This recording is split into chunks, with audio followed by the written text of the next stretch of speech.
কি ব্যাপার শাহরিয়ার, তোকে না আজকে বাসায় তাড়াতাড়ি আসতে বললাম? মা, অফিসে অনেক কাজের চাপ। তোকে আমি 5 দিন আগেই বলে রেখেছিলাম, তাহলে ছুটি নিলি না কেন আজকে? তোর জন্য আর কতক্ষণ অপেক্ষা করবো আমরা? হ্যাঁ আরে মা, কথাটা তো বোঝার চেষ্টা করো। আমি এত কিছু বুঝি না, তুই তাড়াতাড়ি চলে আয়। মা, আমি যা কথাটা শেষ করার আগেই কেটে দিল। অফিসে বসে নিজের কাজ করছিলাম, তখনই মা ফোন দিয়ে উপরের কথাগুলো বলল। একদিকে অফিসের কাজের চাপ, অন্যদিকে মায়ের ঠ্যাঙ্গানি। কি করব কিছুই বুঝতে পারছি না। মাথাটাই কাজ করা বন্ধ করে দিয়েছি। এত চাপ নিয়ে কি বাসা যায়? না, যাই স্যারের কাছ থেকে ছুটি নিয়ে আসি। বাসায় যেতেই হবে, না হলে মা রাগ করবে। স্যারের রুমের সামনে এসে, স্যার আসতে পারি? আসো শাহরিয়ার, কি খবর তোমার? এই তো স্যার। তা আমার কাছে কি কারণে? আসলে স্যার, মা ফোন দিয়েছিল, বাসায় ডাকতেছি। ও, ছুটি চাচ্ছ? জি স্যার। অফিসে তো অনেক কাজের চাপ। তারপরও একটু যদি স্যার। তুমি যখন বলছো ঠিক আছে, যাও। ধন্যবাদ স্যার। অফিস থেকে বাসায় আসার পর। অফিস থেকে আসার কি কোনো দরকার ছিল? আমি কি করব মা, অফিসে অনেক কাজের চাপ। রাখ তোর কাজ, নিজের রুমে গিয়ে তাড়াতাড়ি রেডি হয়ে নে। সেটা না হয় হলাম, কিন্তু তুমি আমাকে এটা বলো তো, এত জরুরি তলব কেন, আর কোথায় যাবা? শাহরিয়ার, আমি কিন্তু বেশি কথা পছন্দ করি না। যা বলেছি তাড়াতাড়ি কর। আর হ্যাঁ, পাঞ্জাবি পরবি কিন্তু। পাঞ্জাবি কেন? আবার ঠিক আছে। রুমে এসে ফ্রেশ হয়ে পাঞ্জাবি পরতে পরতে ভাবছি মা আমাকে কোথায় নিয়ে যাবে, যার জন্য অফিস থেকে ডেকে নিয়ে আসলো। পাঞ্জাবি পরে আয়নার সামনে দাঁড়িয়ে নিজেকে একবার দেখলাম, না পাঞ্জাবিতে মোটামুটি ভালোই বানিয়েছি। চুলগুলো ভালো করে স্টাইল করে নিচে মায়ের কাছে আসলাম। আমাকে কেমন লাগছে মা? ভালো। তবে কি? এদিকে আয় বলছি। পাঞ্জাবি পরেছিস, তার সাথে চুলগুলো স্টাইল করার কি কোনো দরকার ছিল? মায়ের সামনে গিয়ে হাসা বন্ধ কর বেয়াদব। তাড়াতাড়ি চল, অনেক দেরি হয়ে যাচ্ছে। মুচকি হাসি দিয়ে চলো। বাসার বাইরে এসে আমি যখনই বাইকে উঠতে যাব অমনি। কি ব্যাপার, তুই বাইকে উঠতেছিস কেন? কেন, আবার বাইকে করে যাব তাই। বাইকে করে যাব মানে? শয়তান ছেলে, আমি তোর বাইকের পিছনে উঠবো এটা তুই কি করে ভাবলি? হ্যাঁ কেন, মা গেলে কি হবে? কেন মানে, তুই বাইক অনেক জোরে চালাস তাই? যা, বড় গাড়ি বাহির কর। আচ্ছা ঠিক আছে, এত রাগ আর কি আছে? অথবা গাড়ি নিয়ে মায়ের বলা ঠিকানায় চলে আসলাম। এটা কার বাসা মা? আর আব্বুর গাড়িটাও দেখি এইখানে আছে। তোর আপু অনেক আগেই এসেছে, এখন কথা কম বলে ভিতরে চল। ভিতরে গেলেই বুঝতে পারবি কার বাসা। বাসার ভিতরে এসে দেখি আব্বু আর আব্বুর বয়স্ক একজন লোক বসে বসে গল্প করছে। সালাম দিবি কিন্তু তোর আঙ্কেলকে। ঠিক আছে। আসসালামু আলাইকুম আঙ্কেল। ওয়ালাইকুম আসসালাম। কেমন আছো বাবা? জি ভালো, আপনি? আল্লাহর দয়ায় আমিও ভালো আছি। তা বিআই সাহেব, বৌমাকে নিয়ে আসেন, ছেলে তো এসেই গেছে। হ্যাঁ।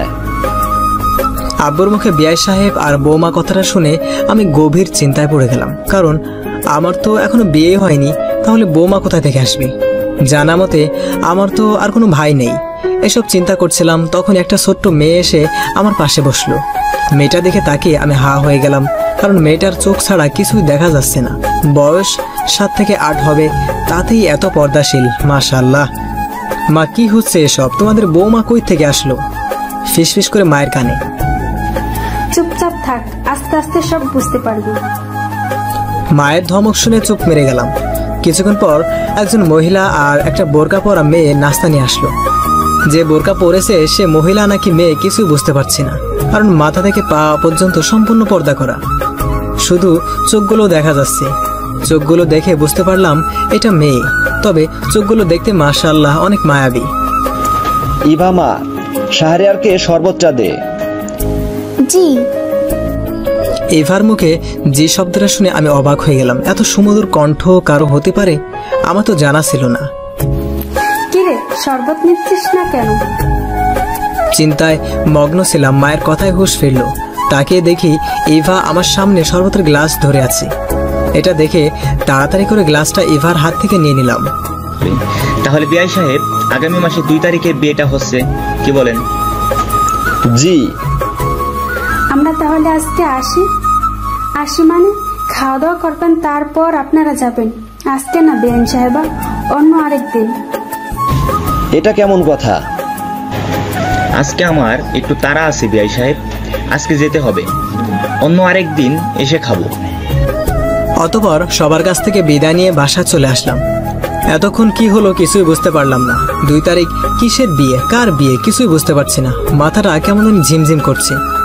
মা, 2 তারিখে কার বিয়ে? কার মানে তোর বিয়ে? কি, আমার বিয়ে? হ্যাঁ। এসব কি বলছো মা? যা শুনেছিস তাই, এবার সাথে তোর বিয়ে ঠিক করেছি। আমার বিয়ে? অথচ আমি জানি না, এখনো মেয়েকে দেখলামই না, তাতেই বিয়ে? আমি দেখেছি তাতেই হবে, তোকে দেখতে হবে না। আর এবার তোর সামনে বেপরদায় আসবেও না যতক্ষণ না বিয়ে হচ্ছে। তাই বলে না মা, এই বিয়ে আমি করতে পারবো না। কি এত বড় কথা? মা, তুই এতটা খারাপ হয়ে গেছিস, আমার কথার উপর কথা বলিস? মায়ের হাতে চড় খাওয়ার পর গালে হাত দিয়ে মাথা নিচু করে চুপচাপ দাঁড়িয়ে আছি। বিয়ে নিয়ে যেন আমি আর কোনো প্রকার কথা না শুনতে পাই। এখন নিজের রুমে যা। মায়ের কথা মতো নিজের রুমে এসে বিছানায় ধপাস করে বসে পড়লাম। ভাবতেই পারছে না এরকম একটা মেয়েকে আমাকে বিয়ে করতে হবে। নিজের বউকে নিয়ে কতই না স্বপ্ন দেখেছি। শেষে কি না না এই বিয়ে আমাকে যে করে হোক আটকাতে হবে। কিন্তু এর জন্য যে আমাকে মেয়েটার সাথে কথা বলতে হবে। কালকে তো অফিস বন্ধ, তাই কালকেই এই বিষয়টা নিয়ে মেয়েটার সাথে কথা বলতে হবে। সিগারেটটা হাতে নিয়ে বারান্দায় চলে গেলাম। সিগারেটে একটা টান দিচ্ছি আর আকাশের দিকে তাকিয়ে সেই ধোঁয়াগুলো ছেড়ে দিচ্ছি। পরের দিন সেই সকাল থেকে বাইক নিয়ে ইভাদের বাসার সামনে দাঁড়িয়ে আছি, কিন্তু একবারের জন্যেও ইভাকে দেখতে পেলাম না। হেলমেট মাথায় দিয়ে বাইকে বসে আছি।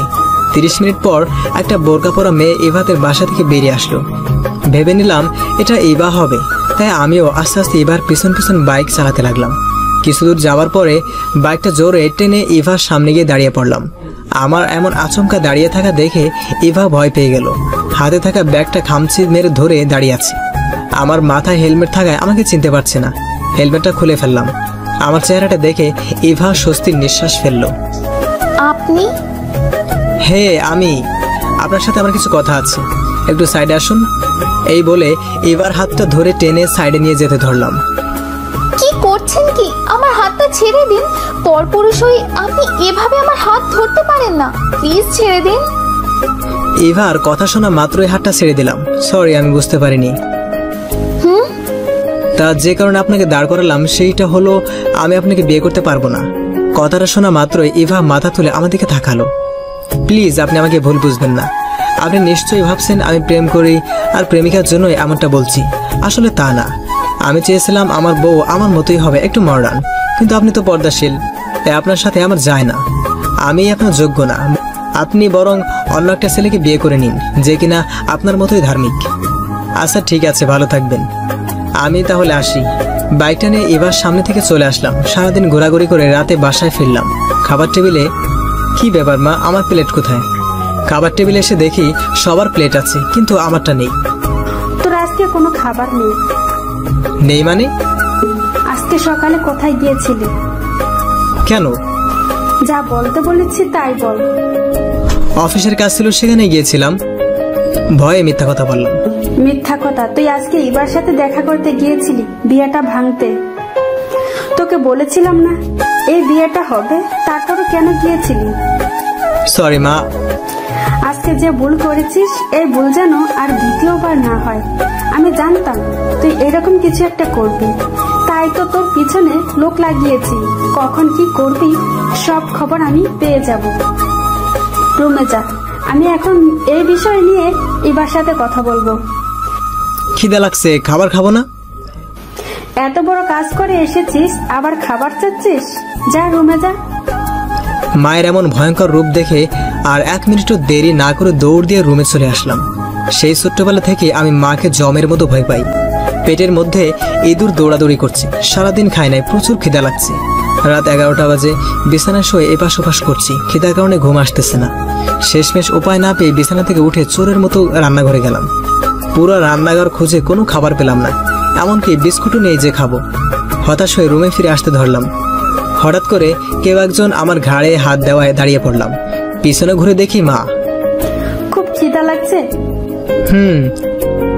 যা টেবিলে বস, আমি খাবার নিয়ে আসতেছি। কিছুক্ষণ টেবিলে বসে থাকার পর মা খাবার নিয়ে আসলো। নে হা কর, আমি খাইয়ে দেই। দরকার নেই। রাগ করিস কেন? হা কর। মায়ের উপর কি রাগ অভিমান করে থাকা যায়? তাই হা করলাম। খাবার খাওয়া শেষে রুমে এসে দিলাম একটা লম্বা ঘুম। দেখতে দেখতে 2 তারিখ চলে আসলো। আমি এখন বিয়ে করতে যাচ্ছি। শত চেষ্টার পরেও বিয়েটা আটকাতে পারলাম না। ইভার সাথে ওই দিনের পর থেকে আর কথা বা দেখা কোনটাই হয়নি। বিয়ে বাড়িতে এসেই আমি অনেকটাই অবাক হয়ে গেলাম। ভেবেছিলাম আজকে হয়তো বা ইভাকে দেখতে পারবো, কিন্তু না, ইভা আজকেও বোরকা পরে আছে, শুধু চোখগুলো দেখা যাচ্ছে। আমাকে দেখা মাত্রই চোখটা নামিয়ে নিল। কি রে ভাই, তোর হবু বউ কোথায়? আছে। কই, আমি তো দেখতে পাচ্ছি না। ওই যে বোরকা পরা মেয়েটা আছে না, ওইটাই আমার হবু বউ। কি? তুই আর ওই মেয়েটা কেমনে কি? সবকিছু মা করেছি, আমাকে বাধ্য হয়ে বিয়েটা করতে হচ্ছে। তুই খুশি নাই বিয়েতে? না, এতক্ষণ থেকে আমার চেহারার এক্সপ্রেশন দেখে এটুকুই বুঝতে পারিস নাই? হ্যাঁ বুঝতে পেরেছি, তবে হালকা। কিন্তু তুই খুশি না কেন এই বিয়েতে? আরে ভাই, দেখিস না কেমন বিয়ের মধ্যেও বোরকা পরে আছে। তাতে কি? ওর সাথে কি আমার যায়? ভাবছিলাম আমার বউ একটু মডার্ন টাইপের হবে। তাতে কি? তোর তো ভাগ্য ভালো, এরকম একটা মেয়েকে জীবন সাথী হিসেবে ভাবি। আর তুই কিনা মডার্ন বউ নিয়ে ভাবছিস? মাথা থেকে এসব আজে বাজে ভাবনা ঝেড়ে ফেলে দে। এইরকম মেয়েকে বিয়ে করতে হলে ইহকাল পরকাল দুটাই সুখ পাবি। দেখতে দেখতে বিয়েটা হয়ে গেল। গাড়িতে বসে আছি, গন্তব্য আমার বাসা। আমার পাশে ইভা বসে বসে কান্না করছে। 1 ঘন্টা থেকে কান্না করেই যাচ্ছে, তো যাচ্ছে, থামাবার কোনো নামগন্ধই নেই। বিরক্ত লাগছে আমার। কান্না থামাবেন কি আপনি? আমার ধমক শোনা মাত্র ইভা চটকে উঠল, সাথে সাথে কান্না থামিয়ে দিল। হে, এইভাবে থাকবেন, এত কান্না করার কি আছে? রাত বাজে 11টা। আমি ছাদের এক কোণে দাঁড়িয়ে সিগারেটে টান দিচ্ছি আর আমার ভবিষ্যৎ জীবন নিয়ে চিন্তা ভাবনা করছি। কেমনে আমি ইভার সাথে বাকিটা জীবন অতিবাহিত করব? ইভাকে এত করে বললাম বিয়েটা ভাঙতে, কিন্তু সে কি করলো? এর শাস্তি তো ওকে পেতেই হবে। এত সহজে মেনে নিচ্ছে না ওকে। ছাদে দাঁড়িয়ে এসব ভাবছিলাম, তখনই আমার ঘাড়ে কেউ একজন হাত দিল। পিছনে ঘুরে দেখি আপু। আপু, তুমি এখানে? কিন্তু তুই পিছনে কি লুকাচ্ছিস? সিগারেট পিছনে লুকিয়ে? কই, কিছু না তো। তাহলে হাতটা সামনে নিয়ে আয়, পিছনে ভাবে লুকিয়ে রেখেছিস কেন? আরে এমনি।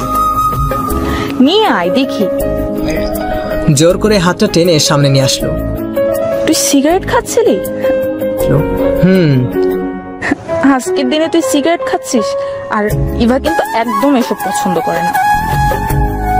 ও কি পছন্দ করলো আর কি না করলো এগুলো দেখার বিষয় আমার না। কি আবল তাবল বলছিস? ও তোর বউ, এখন থেকে ওর ভালো মন্দ, পছন্দ অপছন্দ সবকিছুরই খেয়াল তোকেই রাখতে হবে। আচ্ছা, এসব বাদ দে, রুমে যা, ইভা তোর জন্য অপেক্ষা করছে।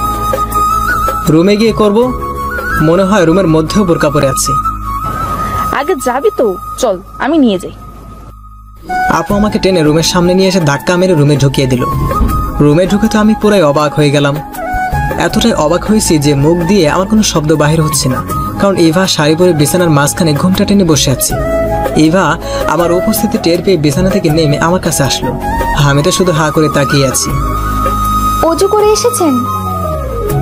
না। অজু করে আসেন, একসাথে আমাদের 2 রাকাত নফল নামাজ আদায় করতে হবে। ইচ্ছা না থাকা সত্ত্বেও অজু করে ইভার সাথে নামাজ পড়তে হলো। নামাজ পড়া শেষে যেই না নামাজি মশলা থেকে উঠে যাব, অমনি ইভা আমার পা ধরে সালাম করলো। এটা কি করলেন? কেন সালাম করলাম? বিয়ের প্রথম রাতে বরকে সালাম করতে হয়, তাই। হ্যাঁ বর, আস্তে আস্তে। কিছু কি বললেন? না, তা আপনি শাড়ি পরছেন কেন? বোরকা কোথায় গেল? বোরখা পরবো কেন? আপনি তো এখন আমার স্বামী, আপনার সামনে শাড়ি পরে থাকতেই পারি। আপনার পুরো অধিকার আছে আমাকে দেখার। ও, আমাকে দেখবেন না? না দেখবো না, আপনি বরং শুয়ে পড়েন, আমিও শুয়ে পড়ি, আমার খুব ঘুম পাচ্ছে। ঠিক আছে। মনে মনে ভাবতে লাগলাম, মানুষ এতটা শান্ত প্রকৃতির কিভাবে হয়? আমি না করার পরও কোনো রিয়াকশন নেই। আপনি নিচে বিছানা করছেন কেন? ঘুমাবো তাই। বিছানায় ঘুমাবেন না? না, নিচে ঘুমাবো, আপনি বিছানায় ঘুমাবেন। কেন? কেন মানে? আমি কি আপনাকে এর জন্য জবাবদিহিতা দেব? আপনি আপনার মতো করে চলবেন আর আমি আমার মতো করে। আপনাকে বলছিলাম না বিয়েটা না করতে, তারপরও কেন করলেন? আমার এমন রাগ দেখে ইভা ভয় পেয়ে গেল। মাথা নিচু করে দাঁড়িয়ে আছি, নড়াচড়া কিছুই করছে না, এখনো মাথায় ঘুমটাটা টানাই আছে। আপনার যদি আমার সাথে ঘুমাতে সমস্যা হয়, আপনি বরং বিছানায় ঘুমিয়ে পড়েন, আমি নিচে ঘুমাই। দরকার নেই, আমি যা বলেছি তাই করেন। এখন আমাকে ঘুমাতে দেন যত সব। এই বলে আমি ইভার বিপরীত দিকে শুয়ে পড়লাম। শুয়ে থাকতে থাকতে কখন যে ঘুম চলে এসেছে বুঝতে পারলাম না। মধ্যরাতে ঘুম ভেঙে গেলে পাশে তাকিয়ে আমি ভয় পেয়ে গেলাম। ও মা গো! চিল্লিয়ে শোয়া থেকে উঠে পড়লাম। এভাবে আপনি চিল্লাচ্ছেন কেন? ভয় পাবেন না, আমি ইভা। কি আপনি ইভা? আসলে ঘুম ভেঙে যাওয়ার পর আমি পাশে তাকিয়ে দেখি একটা মেয়ে শুয়ে আছে। ডিম লাইটের আলোয় মুখটা জল করছে। এটা দেখে আমি ভয় পেয়ে গেছিলাম। ইভাকে দেখতে এত মায়াবী লাগছে যে আমার কল্পনারও বাহিরে। ভাবতেই পারিনি ইভা দেখতে এতটা মায়াবী আর সুন্দর হবে। আমি হা করে ইভার দিকে এক ধ্যানে তাকিয়ে আছি। আপনি এভাবে আমার দিকে তাকিয়ে আছেন কেন? কথা বলছেন না যে? কিছু কি বলছিলেন? ধ্যান ভেঙে গেলে বলছিলাম, আপনি তখন ওভাবে চিল্লিয়ে উঠলেন কেন? ভয় পেয়ে গেছিলাম তাই। কেন? দাঁড়ান, আপনি নিচে আমার পাশে শুয়েছিলেন কেন? আপনাকে না বিছানায় ঘুমাতে বলছিলাম। কি হলো বলেন? আপনি আমার বর, আপনাকে নিচে রেখে আমি কিভাবে উপরে বিছানায় ঘুমাই, তাই আপনার পাশে শুয়ে পড়েছিলাম।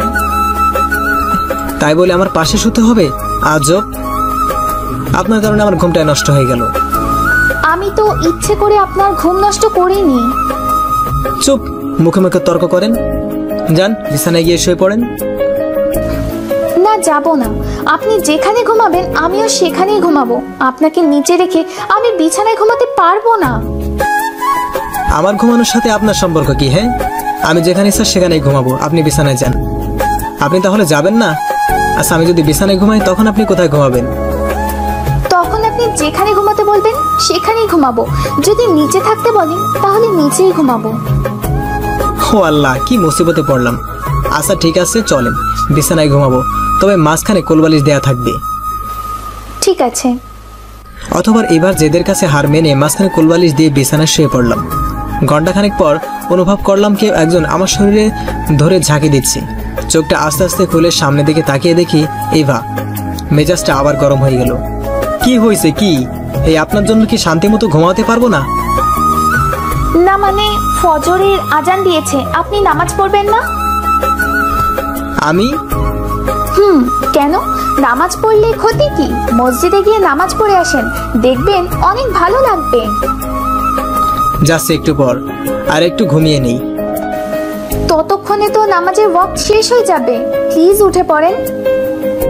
আচ্ছা ঠিক আছে। বিছানা থেকে উঠে অজু করে পাঞ্জাবি পায়জামা পরে মসজিদে গেলাম নামাজ পড়তে। নামাজ পড়ে যখন হেঁটে হেঁটে বাসায় আসতেছিলাম তখন কেন জানি একটা আলাদা প্রশান্তি মনের মধ্যে বিরাজ করছিল। বাসায় এসে দেখি বাবা মা নামাজ পড়ে বাগানে এসে চা খাচ্ছে। আমাকে পাঞ্জাবি পাজামায় দেখে তারা আমাদেরকে হা করে তাকিয়ে আছে। শাহরিয়ার মা, আমি যা দেখছি তুমিও কি তাই দেখছো? নাকি আমাদের দুইজনেরই চোখ নষ্ট হয়েছে? তোমাদের চোখ নষ্ট হতে যাবে কেন বাবা? তোমাকে এত করে বলার পরও নামাজ আদায় করাতে পারতাম না, আর সেই কিনা তুমি পাঞ্জাবি পায়জামা পরে মসজিদ থেকে নামাজ পড়ে আসলা। বাবা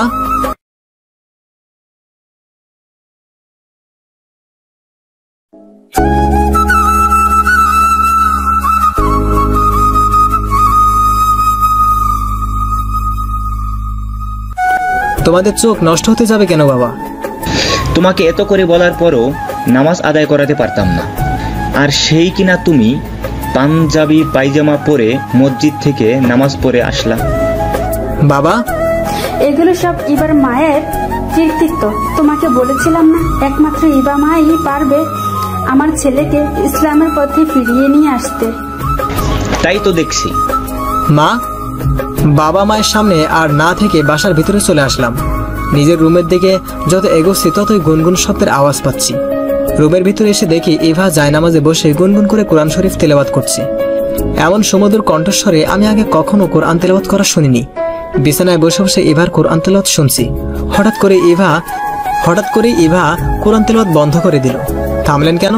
নিজের অজান্তেই আমি কথাটা ইভাকে বলে ফেললাম। আপনার তো রাতে ঘুম হয় নাই, তাই ভাবলাম আপনি মনে হয় এখন ঘুমাবেন। ঘুমাবো না, আপনি বরং কোরআন তেলাওয়াত করেন, আমি তা বসে বসে শুনি। ঠিক আছে। ইভা এই কথা বলে আবার কোরআন তেলাওয়াতে মনোযোগ দিল।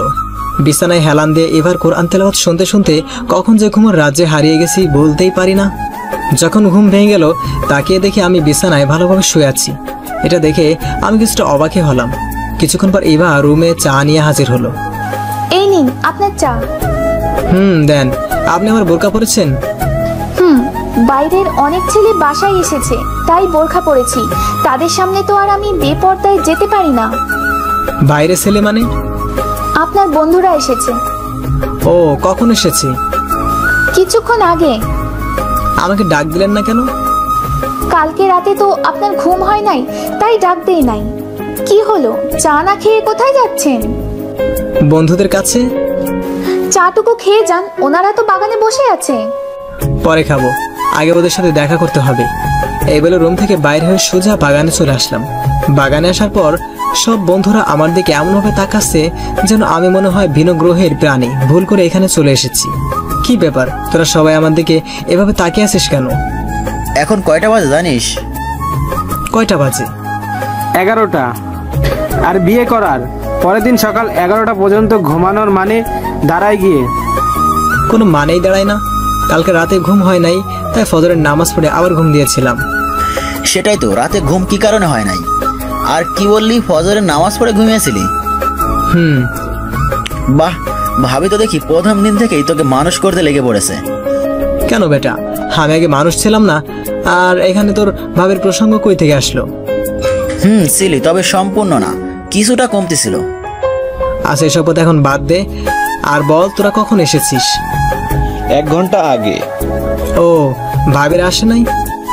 আসছে, ভিতরে আসে ওরা। ও, আসলে বন্ধুদের মধ্যে আমি সর্বশেষ বিয়ে করলাম। এই নিন আপনার চা। এবার চা নিয়ে বাগানে হাজির হলো। কিরে, তোরা চা খাসনি এখনো? খাইছি, তবে ভাবির হাতের চাটা না অনেক সুন্দর, তাই আবার নিয়ে আসতে বলছিলাম। ও, কি যে বলেন ভাইয়া। সত্যি ভাবি, অনেক সুন্দর আপনার হাতের চা। শাহরিয়ার, তোমার ভাগ্য কিন্তু অনেক ভালো। কথাটা কে বললো তা জানার জন্য পিছনে ঘুরলাম। ঘুরে দেখি বন্ধুদের সব বউগুলা দাঁড়িয়ে আছে। হেই শাহরিয়ার, ইভা কিন্তু অনেক ভালো একটা মেয়ে। একমাত্র ইভাই পারি তোমাকে ঠিক করতে, শয়তান ছেলে। আমি শয়তান হলাম কবে থেকে? হ্যাঁ, সবাই শুধু একই কথা বলে, এখন থেকে ইভাই তোমাকে ঠিক করবে। কেন, আগে কি আমি ঠিক ছিলাম না?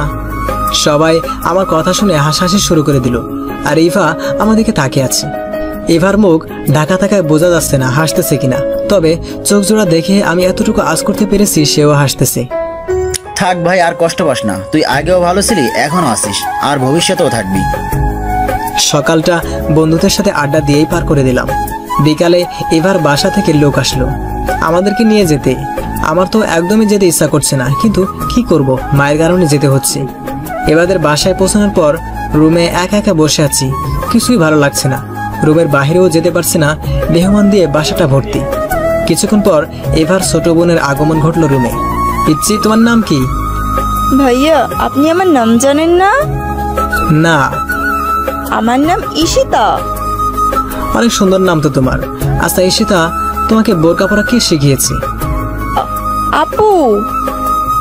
ও, তোমাদের বাসার ছাদে যায় কোন দিক দিয়ে? আপনি ছাদে যাবেন? আসেন, আমি নিয়ে যাচ্ছি। তারপর ঈশিতা আমাকে ছাদে নিয়ে গেল। মেয়েটা পিচ্ছি হলেও অনেক পাকা পাকা কথা বলতে পারে। ঈশিতা আমাকে ছাদে রেখে আবার নিচে চলে গেল। এই ফাঁকে আমি পকেট থেকে সিগারেট বের করে আগুন ধরিয়ে মনের সুখে টানতে লাগলাম। আকাশের দিকে তাকিয়ে সিগারেট খাচ্ছিলাম। হঠাৎ করে কে জানি আমার মুখ থেকে সিগারেটটা নিয়ে নিল। তাকিয়ে দেখে ইভা চোখ লাল করে আমার দিকে তাকিয়ে আছে। আপনি সিগারেট খান? জানেন না সিগারেট শরীরের জন্য ক্ষতিকর? জানি। তাহলে খান কেন? ভালো লাগে তাই।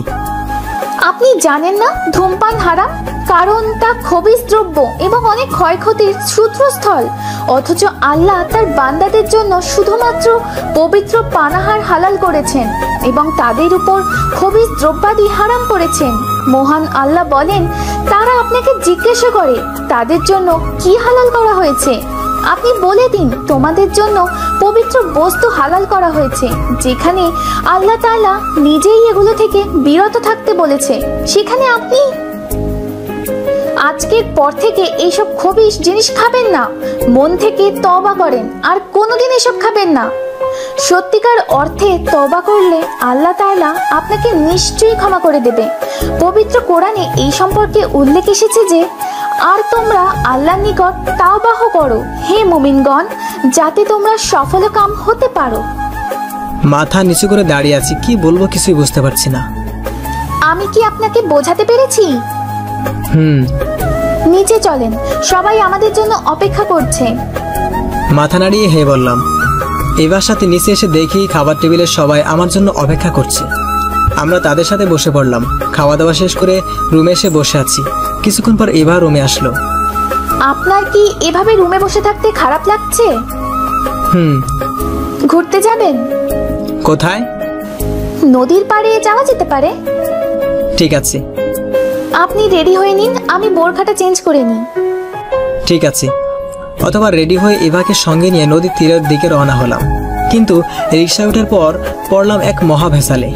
রিক্সাটা ছোট হওয়ায় দুজনের বসতে অনেক কষ্ট হচ্ছে। তারপরও নিজেকে এবার থেকে দূরে রাখার চেষ্টা করছি, কিন্তু পেরে উঠছি না।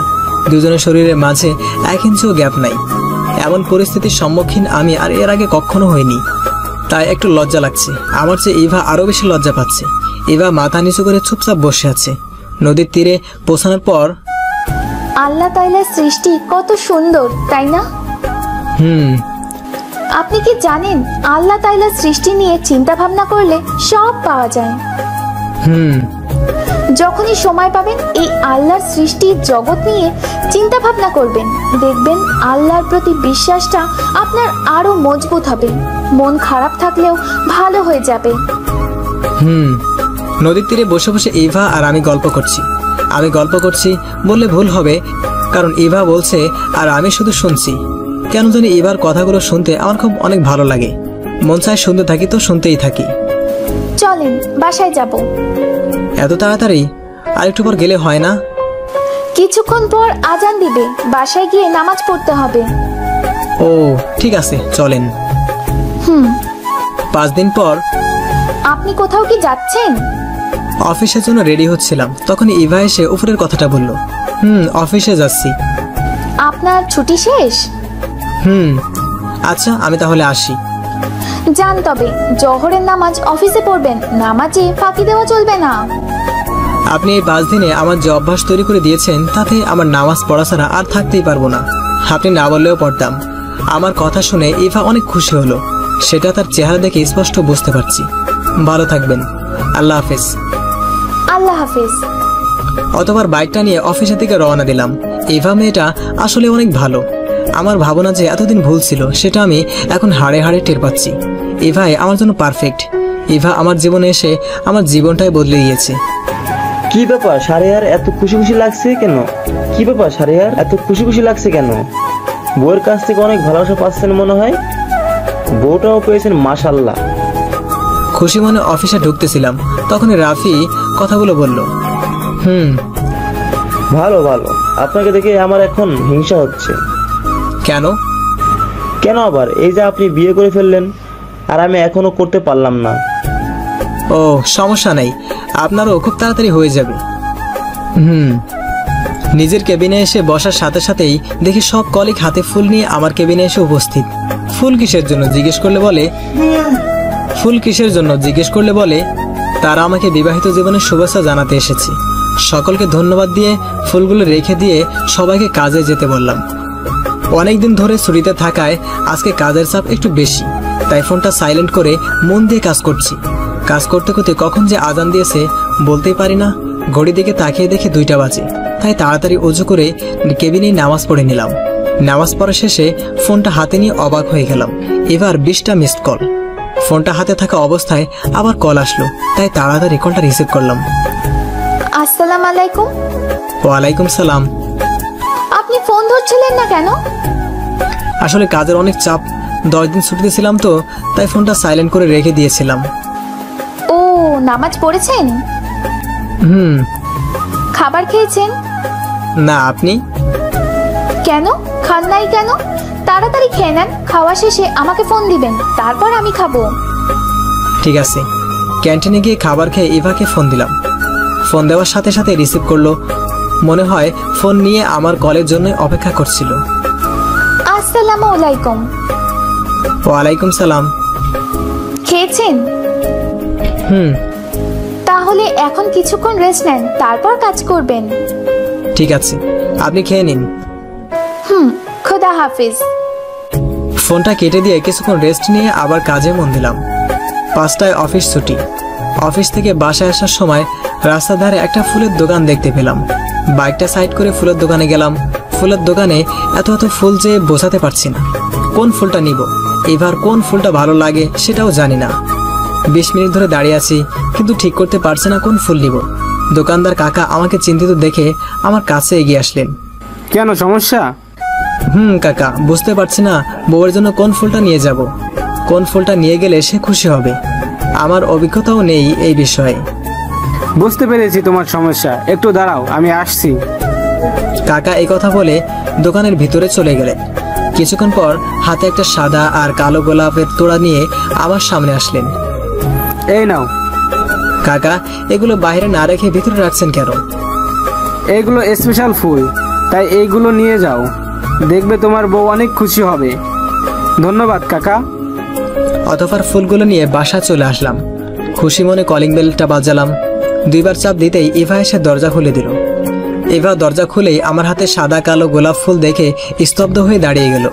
অবাক চোখে আমার দিকে তাকিয়ে আছে। এই নিন, এগুলো আপনার জন্য। হাত বাড়িয়ে ইভা ফুলগুলো নিল। ফুলগুলো আপনার পছন্দ হয়েছে? অনেক। এই সাদা কালো গোলাপ ফুলগুলো কোথায় পেলেন আপনি? সেটা তো বলা যাবে না। আমাকে এখানে দাঁড় করিয়ে রাখবেন নাকি ভিতরে যেতে দিবেন?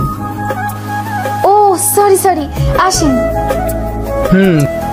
আপনি রুমে গিয়ে ফ্রেশ হয়ে নিন, আমি আপনার জন্য চা নিয়ে যাচ্ছি। ঠিক আছে। রুমে এসে ফ্রেশ হয়ে বারান্দায় গেলাম। কিছুক্ষণ পর ইভা চা নিয়ে আসলো। শুধু আমার জন্য নিয়ে এসেছেন? কেন? এটা রেখে কি আরেক কাপ নিয়ে আসেন। ঠিক আছে। আমার কথা মতো ইভা নিচে গিয়ে আরেক কাপ চা নিয়ে আসলো। এখানে বসেন। এখন এইটার কি করব?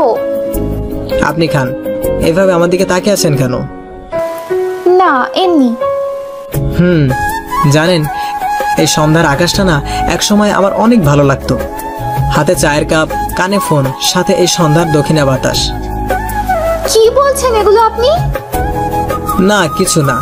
চায়ের কাপে চুমুক দিয়ে আপনার সন্ধ্যার আকাশ দেখতে কেমন লাগে? এই যা, কি নাতে কি বলে ফেললাম। এখনই সবকিছু শেষ হয়ে যেত। অনেক ভালো লাগে। সবচেয়ে বেশি ভালো লাগে রাতের তারা। তাই? পরের দিন। আজকে হয়তোবা আমার আসতে দেরি হতে পারে। কেন? আজকে নতুন বস আসবে তো অফিসে, তাই। ও ঠিক আছে, সাবধানে যাবেন। খোদা হাফেজ। খোদা হাফেজ। এবার কাছ থেকে বিদায় নিয়ে অফিসে চলে আসলাম। স্যার, বড় স্যারের বোন চলে এসেছে। ও, এসে গেছে? হ্যাঁ, বড় স্যার আপনাকে তার কেবিনে ডাকছে। ঠিক আছে, তুমি যাও, আমি আসতেছি। আছে স্যার। একটা ফাইল দেখতেছিলাম, তখনই পিয়ন এসে উপরের কথাগুলো বলেই গেল। তাই ফাইলটা রেখে স্যারের কেবিনের সামনে চলে গেলাম। আজকে থেকে নাকি স্যারের বোন অফিসের দায়িত্বে থাকবে। আসতে পারি স্যার? হ্যাঁ, আসো। ক্যাবিনে প্রবেশ করে আমি স্তব্ধ হয়ে গেলাম। আমার চোখে পানি চলে আসার মতো অবস্থা হয়ে গেল। সামনে বসে থাকা মেয়েটাকে দেখি। মেয়েটাও আমাদেরকে চোখ বড় বড় করে তাকিয়ে আছে। কি হলো, বসো। জি স্যার। পরিচয় করিয়ে দেই, এই হচ্ছে নীলা, আমার বোন। নীলা, ও হচ্ছে শাহরিয়ার, যার কথা তোকে আমি বলেছিলাম। শাহরিয়ার, তোমাকে তো বলেছিলাম আজকের থেকে আমার বোন অফিসে আসবে, আমি আর আসবো না। তাই ওর যদি কাজে কোনো সমস্যা হয় তাহলে তুমি একটু দেখবে। জি স্যার। আর নীলা, তোর যদি কোনো কাজ বুঝতে সমস্যা হয় তাহলে শাহরিয়ারকে বলবি। ঠিক আছে ভাইয়া। স্যার তাহলে আমি আসি, কয়েকটা ফাইল দেখার আছে তো। ঠিক আছে। তাড়াতাড়ি করে স্যারের ক্যাবিন থেকে নিজের ক্যাবিনে চলে আসলাম। রকিং চেয়ারে বসে চোখ দুটো বন্ধ করে আছি, মাথাটা কেমন ধরে ঝিমঝিম করছে, বুঝে উঠতে পারছে না কি করব। যে অতীত থেকে নিজেকে অনেক কষ্টে সরিয়ে নিয়ে আসলাম, নতুন করে জীবনটা সাজাতে শুরু করলাম, সেই অতিথি আবার আমার সামনে। চোখ দুটো কেমন ধরে ঝাপসা হয়ে যাচ্ছে, নিজেকে আর সামলে রাখতে পারছি না। চোখ বন্ধ করলেই পুরনো কিছু স্মৃতি সামনে ভেসে উঠছে।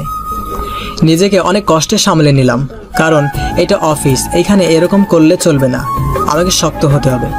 রাত 10টা বাজে, আমি এখনো বাসায় ফিরে যাইনি। অফিস ছুটি হয়েছে সেই বিকেল 5টায়, তখন থেকেই নদীর তীরে বসে আছি। কয়টা বাজে দা দেখার জন্য পকেট থেকে ফোনটা বাহির করে দেখি আব্বুর 30টা, মায়ের 20টা আর ইভার 100টা মিস কল। ফোনটা সাইলেন্ট করে পকেটে রেখে দিয়েছিলাম, তাই বলতে পারি না কখন এতগুলো কল এসেছে। ফোনটা পকেটে রেখে একটা দীর্ঘশ্বাস ফেলে বসা থেকে উঠে পড়লাম। হেঁটে হেঁটে বাসায় যাচ্ছি। আজকে যদি ইভার কাছে কথা না দিতাম তাহলে হয়তোবা আমার হাতে সিগারেট বা অন্য কোনো নেশাদ্রব্য থাকতো। শুধুমাত্র ইভাকে কথা দিয়েছি বলেই খেতে পারছি না। বাসার সামনে এসে দেখি ইভা দরজা খুলে রেখে রাস্তার দিকে তাকিয়ে দাঁড়িয়ে আছে। আমাকে দেখা মাত্রই আমার কাছে ছুটে আসলো। আপনি ফোন ধরতেছিলেন না কেন? কি হয়েছে আপনার? এই অবস্থা কেন? কি হলো, কথা বলছেন না কেন? কিছু হয়নি আমার। এই বলে ইভাকে আর কিছু বলার সুযোগ না দিয়ে রুমে চলে আসলাম। ব্যাগটা রেখে বারান্দায় চলে গেলাম। কিছুক্ষণ পর ইভা আমার কাছে আসলো। আপনি ফ্রেশ না হয়ে এখানে দাঁড়িয়ে আছেন কেন? আপনাকে এত চিন্তিত দেখাচ্ছে কেন? তেমন কিছুই না। তেমন কিছু না মানে? সারাদিন মনে হয় কিছু খাননি, মুখটা শুকিয়ে গেছে। আসেন, ফ্রেশ হয়ে নিন, আমি আপনার জন্য খাবার নিয়ে আসছি। এই বলে ইভা আমার হাত টেনে ধরে রুমে নিয়ে গেল। ফ্রেশ হয়ে কাপড়গুলো চেঞ্জ করে নিন, আমি খাবার নিয়ে আসতেছি। ইচ্ছা না থাকা সত্ত্বেও ফ্রেশ হয়ে নিলাম। কিছুক্ষণের মধ্যেই ইভা খাবার প্লেট নিয়ে হাজির হয়ে গেল। এই নিন। বিছানায় বসেছিলাম, ইভা আমার সামনে এসে খাবার প্লেটটা ধরে খেতে বলল। কি হলো, খান। আমার কোনো সাড়া শব্দ না পেয়ে ইভা নিজেই হাত ধুয়ে আমার প্লেটটা নিজের হাতে নিয়ে এক লোকমা খাবার তুলে দিয়ে আমার মুখের সামনে ধরলো। ইভার এমন আচরণে আমি অবাক হয়ে গেলাম। কখনো ভাবতেই পারিনি ইভা এমনটা করবে। অবাক চোখে ইভা থেকে তাকিয়ে আছি। এভাবে তাকিয়ে থাকবেন নাকি খাবেন? 2 লোকমা খাবার পর। কি ব্যাপার, আপনি কান্না করছেন কেন? এবার হাতে খেতে খেতে কখন যে চোখে জল চলে এসেছে বলতে পারি না। বিছানা থেকে উঠে বারান্দায় চলে আসলাম। ইভাও আমার পিছ পিছ আসলো। আপনি এমন করছেন কেন? চুপচাপ আকাশের দিকে তাকিয়ে চোখে জল ফেলছি। প্লিজ আমাকে নিঃসংকোচে আপনি সবকিছু খুলে বলতে পারেন, এতে করে নিজেকে অনেক হালকা লাগবে। দীর্ঘশ্বাস ফেলে, জানেন এক সময় আমাকে একজন খুব অপমান করেছিল। সেও আমাকে এইভাবে নিজ হাতে খাইয়ে দিত, কিন্তু ভাগ্যের কি নিষ্ঠুর পরিহাস, সেই আপনজনই আমাকে ধোকা দিয়ে চলে গেল। অনেক কষ্ট করে তাকে ভুলে নতুন করে বাঁচতে শুরু করেছিলাম, কিন্তু সে আবার আমাকে দেখা দিয়ে জীবনটা তছনছ করে দিল। মানে? নীলা 3 বছর আগে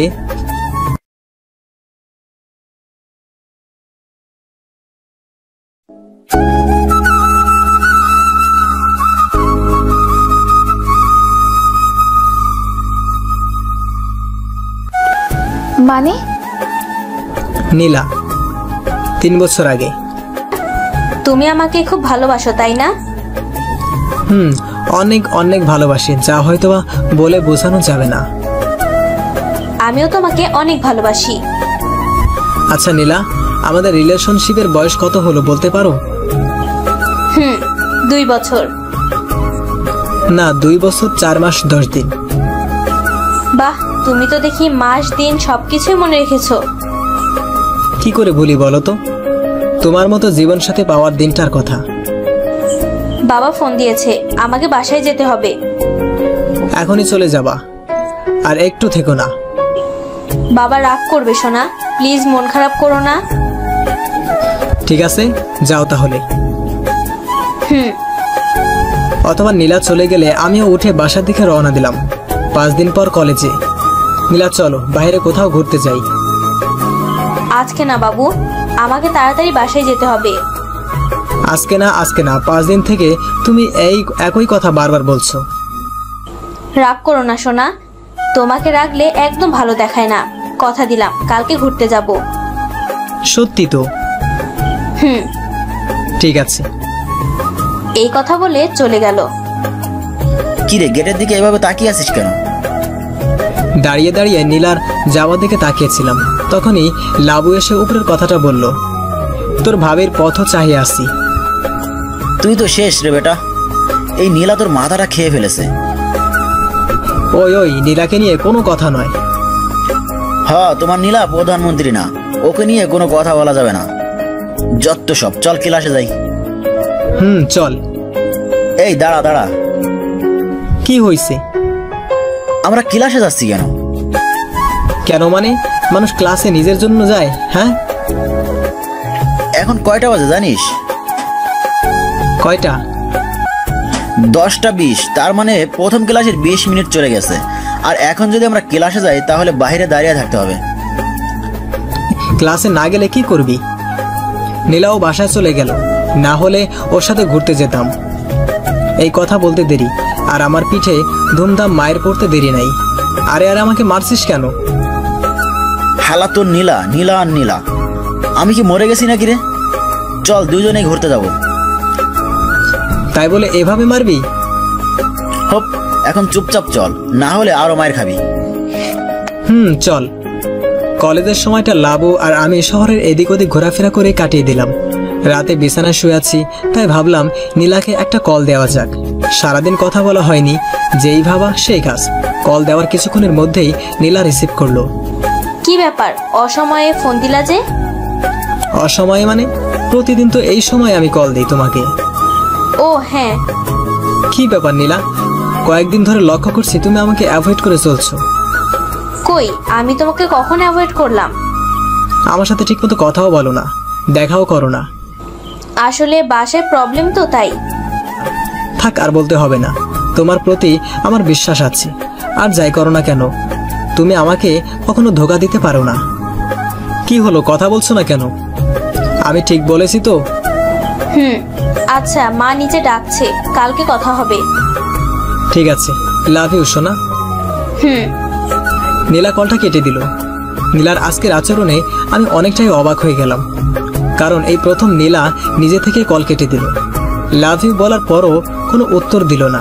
জানি না নীলার মনে কি চলছে, কেন সে আমার সাথে এমন করছে। 5 দিন পর কলেজ ক্যাম্পাসে বসে গেটের দিকে তাকিয়ে নীলার জন্য অপেক্ষা করছি। আজকে 5 দিন থেকে নীলার সাথে কোনো প্রকার যোগাযোগ করতে পারছি না। ফোন বারবার বন্ধ দেখাচ্ছে, কলেজেও আসছে না। নীলার বান্ধবীদেরকে জিজ্ঞাসা করলে তারাও বলে তারা ওনাকে জানে না। আমি পাগল প্রায় হয়ে গিয়েছি নীলার সাথে যোগাযোগ করতে না পারায়। শাহরিয়ার, ক্যাম্পাসে বসে নীলার জন্য অপেক্ষা করছিলাম, তখনই নীলার বান্ধবী আরোহী আমার কাছে আসলো। নীলার জন্য অপেক্ষা করছো? অপেক্ষা করে লাভ নেই, নীলা আর আসবে না। মানে কি বলতে চাচ্ছ তুমি? এইটা নাও। এটা কিসের চিরকুট? আগে নাও তো। আহা, এখনই খুলো না, বাসায় গিয়ে খুলে দেখবে। এতে কি এমন লেখা আছে যে আমি এখানে পড়তে পারবো না? বললাম না, বাসায় গিয়ে পড়বে, আর এইটা পড়ার পর তোমার সবকিছুর উত্তর তুমি পেয়ে যাবে। আচ্ছা ঠিক আছে, তুমি যখন বলছো বাসায় গিয়ে খুলে দেখবো। এখন তাহলে আমি আসি। ওকে। কলেজ থেকে বাসায় তাড়াতাড়ি চলে আসলাম। বাসায় এসে রুমের দরজাটা লাগিয়ে দিয়ে ব্যাগটা রেখে চিরকুটটা নিয়ে বিছানায় বসে পড়লাম। চিরকুটটা আস্তে আস্তে খুলে দেখি একটা নাম্বার। এটা দেখে মেজাজটাই গরম হয়ে গেল আরোহীর প্রতি। মেয়েটা মনে হয় আমাকে বোকা বানিয়ে দিল। কিন্তু পরক্ষণে মনে পড়ল নীলার নাম্বার তো বন্ধ হতে পারে, এটা নীলার নতুন নাম্বার। তাই আর দেরি না করে ডায়াল প্যাডে নাম্বারটা তুলে কল করলাম। কিছুক্ষণ রিং হবার পর রিসিভ করলো। আসসালামু আলাইকুম। ওয়ালাইকুম আসসালাম। কে বলছেন? জি, নীলা আছে কি? হ্যাঁ আছে। আপনি কে বলছেন? আমি ওর ফ্রেন্ড। আপনি কি? আমি নীলার হাজবেন্ড। কি হাজবেন্ড? হাজবেন্ড কথাটা শুনে আমার মাথায় বাজ পড়লো। কে ফোন দিয়েছে? তোমার ফ্রেন্ড। কই দাও দেখি। নীলা আর ছেলেটার কথোপকথন আমি ফোনের এই পাশ থেকে স্পষ্ট শুনতে পাচ্ছি। কে? কেমন আছো নীলা? শাহরিয়ার? হয়তোবা আমাকে আশাও করনি। কেন করলে তুমি এমনটা আমার সাথে নীলা? কেন খেলা করলে আমার নিষ্পাপ ভালোবাসা নিয়ে? যাই হোক, দোয়া করি স্বামীর সংসার নিয়ে সুখে থাকো। আর এক সেকেন্ডও দেরি না করে ফোনটা কেটে দিয়ে কান্নায় ভেঙে পড়লাম। বিশ্বাস করতে পারছি না নীলা আমার সাথে এমনটা করেছে। যাকে অন্ধের মতো বিশ্বাস করতাম, শেষ পর্যন্ত সে আমাকে ধোঁকা দিল। বর্তমান সেই দিনের পর থেকে আমি অন্য এক জগতে চলে গিয়েছিলাম। সারাক্ষণ নেশা করতাম, কলেজে যেতাম না, বন্ধু বান্ধবের সাথে মিশতাম না। সারাদিন ঘরে দরজা লাগিয়ে কান্না করতাম আর নেশা করতাম। বাবা মা বন্ধু বান্ধব সবাই আমার এমন অবস্থা দেখে অনেক ভয় পেয়ে যায়। তারপর তারা আমাকে অনেক বুঝিয়ে শুনিয়ে আস্তে আস্তে নেশার জগৎ থেকে ফিরিয়ে নিয়ে আসে। বাবা মায়ের কথায় পড়ালেখা শেষ করে চাকরিতে জয়েন করি। কিন্তু দেখেন ভাগ্যের কি নিষ্ঠুর পরিহাস, আমার বসের বোন হলো নীলা। আর আজকে এসে আমার অফিসে জয়েন করেছে নতুন এমডি হিসেবে। খুব ভালোবাসেন নীলাকে, তাই না? ভালোবাসা? ওর জন্য আমার মধ্যে শুধু ঘৃণা রয়েছে, ঘৃণা। ওর জন্য তো ভালোবাসা সেই দিনই মরে গিয়েছিল যেই দিন ও আমাকে ধোঁকা দিয়েছিল। তাহলে কান্না করছেন কেন? জানি না, ওকে দেখার পর থেকে কিছু স্মৃতি তাড়া করে বেড়াচ্ছে। আল্লাহ তাআলা যা করে ভালোর জন্যই করে। নীলাকে না পাওয়ার পিছনে নিশ্চয়ই কোনো না কোনো কারণ আছে। কারণ আছে। কি? এই যে আপনাকে অর্ধাঙ্গিনী হিসেবে পাবো বলে। এভাবে বলবেন না প্লিজ। কেন, আমি কি ভুল কিছু বলেছি? আরে তা না, আমার লজ্জা করে। নিজেকে আমার কাছ থেকে ছাড়িয়ে নিয়ে ইভা দৌড় দিয়ে বারান্দা থেকে চলে গেল। ইভাকে এমন লজ্জা পেতে দেখে আমার খুব হাসি পাচ্ছে। কিছুক্ষণ আগে যে আমি নীলার জন্য কান্না করছিলাম, সেটা আমাকে দেখে কেউ বুঝতেই পারবে না। ইভার সাথে কথা বলে এখন কেন জানি আর নীলার কথা মনেই পড়ছে না। রাত 11টা বাজে। ইভা কেন জানি এখনো রুমে আসতেছে না। তখনকার ঘটনার পর থেকে ইভা আর আমার সামনে আসতেছে না। ইভাকে খুঁজতে রুম থেকে বাইর হয়ে নিচের রুমে আসলাম। মায়ের রুমে এসে দেখি ইভা মায়ের কোলে মাথা দিয়ে শুয়ে আছে, আর মা ইভার মাথায় হাত বুলিয়ে দিচ্ছে। এটা দেখার পর রুমের ভিতরে না গিয়ে দরজাটার একটু আড়ালে দাঁড়িয়ে পড়লাম, যাতে করে তাদের কথোপকথন শুনতে পাই। ইভা বলল, মা আপনার ছেলে কিন্তু অনেক ভালো। তাই? আমার ছেলেটা তোর খেয়াল ঠিক মতো রাখে তো? ওকে একটু শাসনে রাখবি, তাহলে দেখবি তোর কথা মতো চলবে। মা, শাহরিয়ার তোমাকে এত ভয় পায় কেন? ছোটবেলায় একবার আমাদের পাশের বাসার আমের গাছে উঠে সব আম চুরি করেছিল, আর এইটা আমি জানার পরে ওকে এমন মার মেরেছিলাম যে 10 দিন জ্বরে আক্রান্ত ছিল। আর এই মার খাওয়ার পর থেকে শাহরিয়ার আমাকে ভয় পায়। কি? মায়ের কথা শুনে ইভা হাসিতে মেতে উঠল, আর এদিকে মায়ের প্রতি আমার রাগ উঠে গেল। এই কথাগুলো কি ইভাকে বলার খুব প্রয়োজন ছিল? জানিস, শাহরিয়ার ছোটবেলায় অনেক দুষ্ট আর খচ্চর ছিল। প্রতিদিন বাসায় একটা না একটা বিচার ওর নামে আসতো। আমি অনেক রাগারাগি করলেও তোর আব্বু ওকে কিছুই বলতো না। কেন কেন আব্বু রাগারাগি করতো না কেন? একটা মাত্র ছেলে যে, তাই খুব আদর করতো। ও। ইভা মায়ের কথা শুনে হাসতে হাসতে মনে হয় কান্নাই করে ফেলবে। না, এখানে আর এভাবে দাঁড়িয়ে থাকলে চলবে না, না হলে মা আমার মান ইজ্জত সব শেষ করে ফেলবে। মা রুমে প্রবেশ করতে করতে এমনভাবে রুমে প্রবেশ করলাম যেন তারা বুঝতেই পারে না আমি এতক্ষণ লুকিয়ে লুকিয়ে তাদের কথা শুনছিলাম। আমার কথা শোনা মাত্রই ইভা মায়ের কোল থেকে ধরফড়িয়ে উঠে পড়ল। কে রে, তুই এখনো ঘুমাস নাই? না মা, ঘুম আসতেছে না। ও, বুঝতে পেরেছি কি কারণে ঘুম আসতেছে না। মাকে তাকিয়ে থাকতে দেখে ইভা মাথা নিচু করে ফেললো। যাক, তাহলে টোপটা কাজে লেগেছে। এবার রুমে গিয়ে ঘুমিয়ে পড়ো, অনেক রাত হয়েছে। ঠিক আছে মা। এই কথা বলে ইভা দৌড় দিয়ে রুম থেকে চলে গেল। কিরে, এখনো দাঁড়িয়ে আছিস কেন? বউকে তো পাঠিয়ে দিয়েছি, এবার গিয়ে ঘুমিয়ে পড়। রুমে আসার পর দেখি ইভা লাইট অফ করে বিছানায় শুয়ে পড়েছে। আমিও গিয়ে আমার বালিশে শুয়ে পড়লাম। মাকে ওইভাবে কথাটা না বললেও পারতেন। আমি তো স্বাভাবিকভাবে কথাগুলো বললাম, এখন মা অন্যভাবে নিলে আমি কি করব? আর আপনি আমার থেকে পালিয়ে বেড়াচ্ছেন কেন? আপনি মোটেও স্বাভাবিকভাবে কথাগুলো বলেন নাই। ইস, মা যে কি ভাবছে আল্লাহ মাবুদই জানে। হিহি। হাসা বন্ধ করে ঘুমিয়ে পড়েন, অনেক রাত হয়েছে, না হলে ফজরের সময় উঠতে কষ্ট হবে। পরের দিন।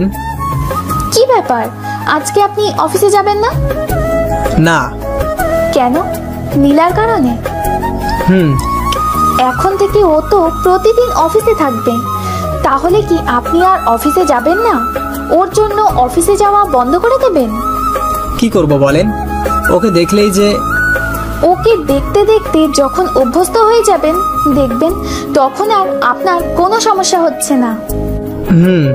তাহলে আর বসে না থেকে রেডি হয়ে অফিসে যান। ঠিক আছে। অথবা এভার কথা মতো রেডি হয়ে এভার কাছ থেকে বিদায় নিয়ে অফিসে চলে আসলাম। অফিসে আসতে আসতে 20 মিনিট লেট হয়ে গেল। স্যার, ম্যাডাম আপনাকে তার কেবিনে ডাকছে। ঠিক আছে। নিজের ক্যাবিনে ঢোকার আগে পিয়ন এসে ম্যাডামের ক্যাবিনে যেতে বলল। নীলার ক্যাবিনের সামনে দাঁড়িয়ে আছি, ঢুকতে কেমন জানি লাগছে, বুকটা দুরু দুরু করে কাঁপছে। শেষমেশ মনে সাহস নিয়ে ঢুকেই পড়লাম। আসসালামু আলাইকুম ম্যাডাম। ওয়ালাইকুম আসসালাম। আমাকে ডেকেছিলেন? নীলা আমাদেরকে কেমন করে যেন তাকিয়ে আছে, এতে করে আমার আনইজি ফিল হচ্ছে। আমার কথার উত্তর না দিয়ে নীলাকে ড্যাব ড্যাব করে তাকিয়ে থাকতে দেখে মেজাজটাই গরম হয়ে গেল। ম্যাডাম, আমাকে ডেকেছিলেন? আসতে এত লেট হলো কেন? বাসায় একটু সমস্যা হয়েছিল। এভাবে নিজের ইচ্ছে মতো অফিসে আসলে তো আর হবে না। আশা করি পরের দিন থেকে এমনটা আর করবেন না। জি ম্যাডাম। তাহলে এখন নিজের কাজে যান। জি। নীলার কেবিন থেকে নিজের কেবিনে এসে কাজে মন দিলাম। অনেক কাজ পড়ে আছে, কালকে কিছুই করতে পারিনি। আর একটা ফাইল দেখলেই আজকের মতো কাজ শেষের মধ্যে ইভা একবার ফোন দিয়ে আমাকে নামাজ পড়তে বলেছে। 3টা বাজে। কাজের চাপে এখনো নামাজ পড়া হয়ে ওঠেনি। ফাইলগুলো তাড়াতাড়ি গুছিয়ে রেখে নামাজ পড়ে নিলাম। নামাজ পড়ে যখনই ক্যান্টিনে খেতে যেতে ধরলাম, তখনই পিয়ন এসে বলে গেল ম্যাডাম নাকি আমাকে ডেকেছি। তাই ক্যান্টিনে না গিয়ে ম্যাডামের কেবিনে গেলাম। ফাইলগুলোর কাজ কি শেষ হয়েছে?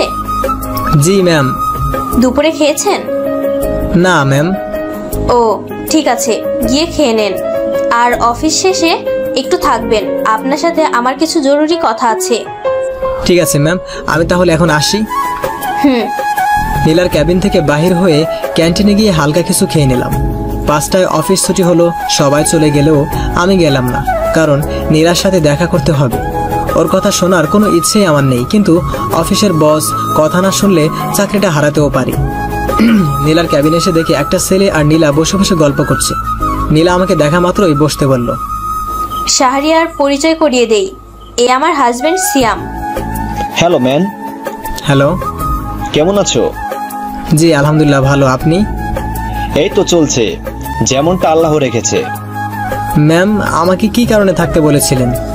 শাহরিয়ার, এখন তুমি নাম ধরে বলতে পারো, অফিসের সময় শেষ হয়ে গিয়েছে। নীলা, আমি তাহলে চলে যাই, তোমরা কথা বলো। ঠিক আছে, তাড়াতাড়ি বাসায় চলে আসবে কিন্তু।